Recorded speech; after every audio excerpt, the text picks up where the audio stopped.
నమస్తే, welcome to Andhraprabha. నేను విద్య.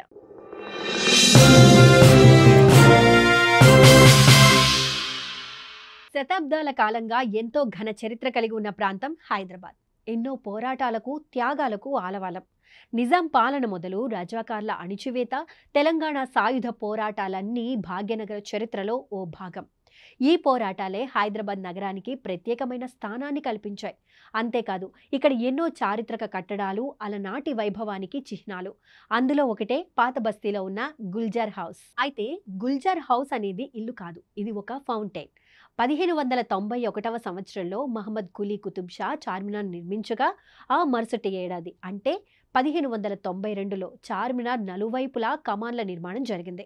తమ రాజ్యంలోని ప్రజలతో పాటు సుదూర ప్రాంతాల నుంచి వచ్చే వ్యాపారులు, యాత్రికుల కోసం అనేక సౌకర్యాలను కల్పించారు అప్పటి రాజులు. అందులో భాగంగానే వారి దాహాన్ని తీర్చేందుకు కమాన్ల మధ్యలో గుల్జార్ హౌస్ నిర్మాణం జరిగింది. ఈ పేరు కాలక్రమేణా ఆ ప్రాంతం పేరుగా మారిపోయింది. నాంపల్లి రైల్వే స్టేషన్ ముందు ఉన్న సరాయి నుంచి చార్మినార్ మీదుగా వెళ్లే బాటసారులు, వ్యాపారులు గుల్జార్ హౌస్ వద్ద సేదతీరి విశ్రాంతి తీసుకునేవారట. చార్మినార్, మదీనా మధ్యలో చుట్టూ చార్ కమాన్ సముదాయంలో ఈ గుల్జార్ హౌస్ను నిర్మించారు. దీన్ని అప్పటిలో చార్ సుకా హౌస్ అని పిలిచేవారు. ఆ తరువాత సుకా హౌస్గా, అనంతరం గుల్జార్ హౌస్గా పిలువబడింది.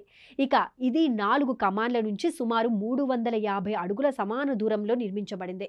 మొదట్లో 12 భుజాలతో ఉన్న గుల్జార్ హౌస్ ఆ తరువాత అష్టభుజంగా మారింది. ప్రస్తుతం ఇప్పుడు వృత్తాకారంగా ఉంది ఈ గుల్జార్ హౌస్. గతంలో ఈ ఫౌంటైన్ నుంచి 4 వైపులా వాగులు ప్రవహించి మూసీ నదిలో కలిసేవి. కాగా ఈ అద్భుతమైన నిర్మాణాన్ని కులీ కుతుబ్ షా రాజు ప్రధానమంత్రి మీర్ మొమిన్ అస్తారాబాదీ నిర్మించారని చరిత్ర చెబుతోంది. ఇక ఈ ప్రాంతం గోల్కొండ రాజ్యంలోనే అత్యంత ప్రాధాన్యతను కలిగి ఉన్న ప్లేస్. ఇక్కడ సాంప్రదాయ పండుగలు కూడా ఘనంగా జరిగేవి.